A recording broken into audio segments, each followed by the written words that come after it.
Biglang bumaba ang presyo ng krudo sa pandaigdigang merkado matapos magkasundo sa ceasefire ng Amerika, Israel at Iran. Live mula sa EDSA Mandaluyong, nangunguna sa balita si News 5 Transportation Correspondent Gerard de la Peña. Gerard, magkano na ang presyo ng langis sa world market? Alam mo, Jiging, mula sa $110 per barrel ay agad na bumaba sa $91 per barrel yung presyohan ng isang benchmark o yung basehan ng presyohan ng langis sa international market. Yan daw yung naging resulta ilang minuto lang pagkatapos ng naging announcement ni President Donald Trump na magkakaroon nga ng ceasefire sa pagitan ng US at ng Iran. Pero alam mo, sa kabila nito, merong mga inilatag na kondisyon itong dalawang bansa na ito patungkol dito sa ceasefire. Ang gusto ng Iran ay tuluyan ng mawala yung US military forces sa buong Middle East. Dapat daw itanggalin na rin yung taripang inimpose ng US sa mga produkto ng Iran at dapat din daw ay magbayad ng danyos perwisyo ang US dahil nga doon sa pinsalang inabot ng mga infrastructure dyan sa Iran. Ang gusto naman ng US ay tuluyan na magbukas itong Strait of Hormuz na siyang dinadaanan ng 20% ng supply, ng global supply ng langis. Kung matatandaan natin, itong pagsasara ng Strait of Hormuz yung naging dahilan kung bakit biglang sumirit ang presyo ng langis. Gigi. At Gerard, kung bumaba na ang presyo sa world market, papaano naman dito sa ating local market? Yun na nga, Gigi, hindi kagad mararamdaman yan dito sa atin, sa pump price natin dito sa Pilipinas. Ayon sa industry sources ng News 5, posibleng magkaroon ng kaunting rollback o di kaya naman pareho lamang yung presyo ngayon at sa susunod na linggo. Yan daw yung base doon sa 2 araw na trading ng international market.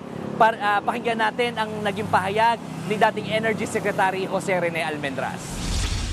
It will take a few months. Yung mga tinira po ng mga refinery, logistics facilities, kahit magdatingan lahat ng barko to the refineries natin sa Southeast Asia, limitado rin yung storage capacity ng mga refinery. So lahat yun may catch up po tayo. Jiggy, may nakausap din tayong isang analyst kanina at ang sabi naman niya walang kasiguraduhan na magtutuloy-tuloy yung pagbaba ng presyo ng langis sa international market. Ang problema daw kasi paiba-iba ng sinasabi itong dalawang nagyagyerang bansa at depende sa sinasabi nila kung ano yung magiging galaw ng presyohan ng langis sa international market. Pakinggan naman natin ang pahayag nitong isang analyst na nakausap natin kanina. Pag na-breaking ceasefire, we're back to the uncertain period, no? So risk will be higher. So what will happen? So prices again will spike up. Alam mo, Jiggy, hindi man ganun kabilis yung epekto nito dun sa pump price natin ng gas o ng diesel o ng kerosene. Pero alam mo, dahil dito sa balitang ito, ang bilis naman ng response ng financial markets.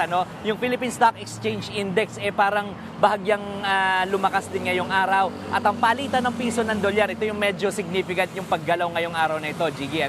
Kahapon, ang closing ng trading ng peso-dollar ay nasa 60 pesos and 33 centavos. Ngayong araw na ito ay nagsara ito sa 59 pesos and 43 centavos. Jiggy.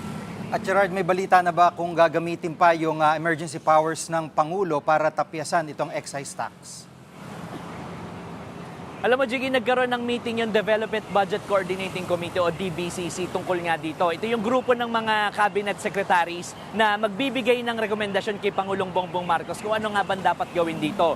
Well, sa ngayon wala pang nangyaring announcement at hindi natin alam kung magkakaroon nga ba talaga ng announcement. Pero ang sabi ni Energy Secretary Sharon Garing kahapon, kung magkakaroon man ng announcement, later this week yan o sa susunod na linggo.